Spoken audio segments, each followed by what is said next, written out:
Hey, and welcome. Today, we're digging into something that trips up so many of us, learning gaps. You know, those moments where you just hit a wall in your studies? We're going to break down what they are, where they come from, and, this is the important part, how you can actually fix them for good. Have you ever had that feeling like you're cruising along in a subject? Maybe it's math or science, and everything is clicking. And then bam, it's like you've hit an invisible wall. Suddenly, nothing makes sense. You feel totally lost, and it seems like everyone else is just speeding right past you. Well, if that sounds even a little bit familiar, you're probably dealing with what's called a learning gap. And look, the most important thing to know is this has nothing to do with how smart you are.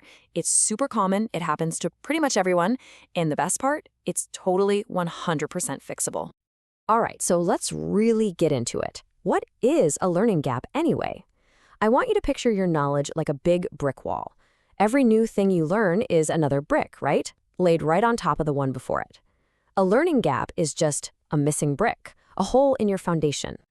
So the official definition is pretty simple. It's the space between what a student is supposed to know at a certain point and what they actually understand. And this becomes a massive deal in subjects that build on themselves, like math or chemistry. If you miss one little piece, trying to understand the next concept feels almost impossible. And if you're thinking, oh, this is just me, I want you to take a look at this number, 58%.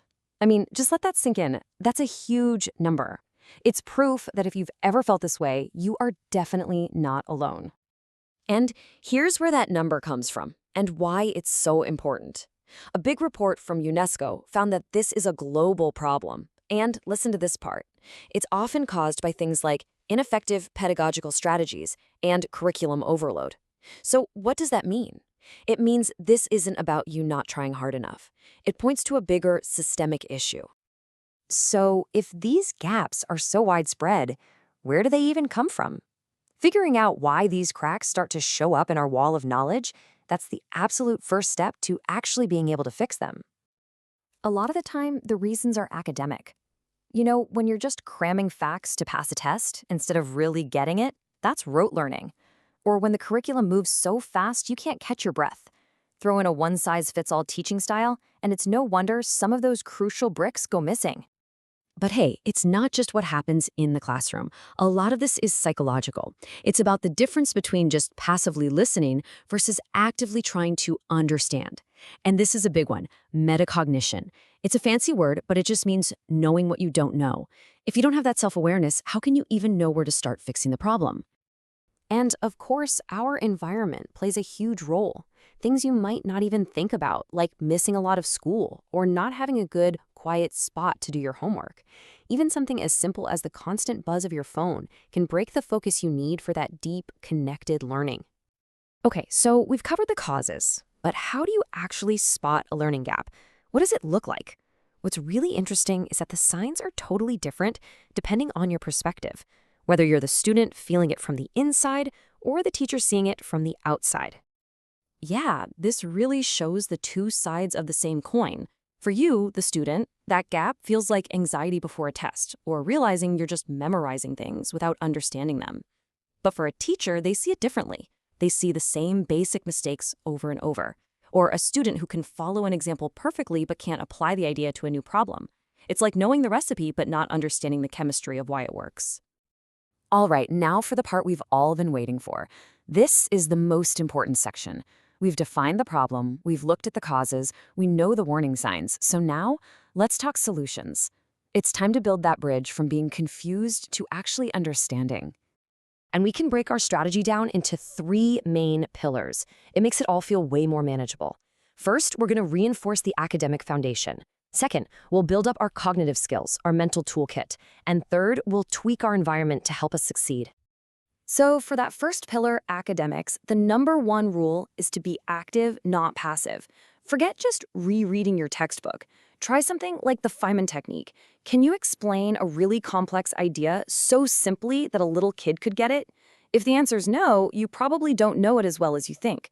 Or use things like concept maps to literally see how ideas connect. Pillar 2 is all about sharpening your own mind. It really starts with that metacognition again, always checking in with yourself. Do I really understand this? Break big, scary topics into tiny micro goals. And maybe the most powerful thing of all, adopt a growth mindset. That's the belief that you're not stuck. You can get smarter and better with effort. And finally, pillar 3, your environment. This stuff matters. A consistent study routine literally trains your brain to get in the zone. A quiet, dedicated space cuts out all the noise. And hey, don't try to do this alone. Talk to your teachers, your parents. Use some of the amazing digital tools out there that can give you targeted help exactly where you need it. Okay, theory is one thing, but action is where the magic happens. So I want to give you a simple toolkit you can use to get started on this, like right now, as soon as this is over.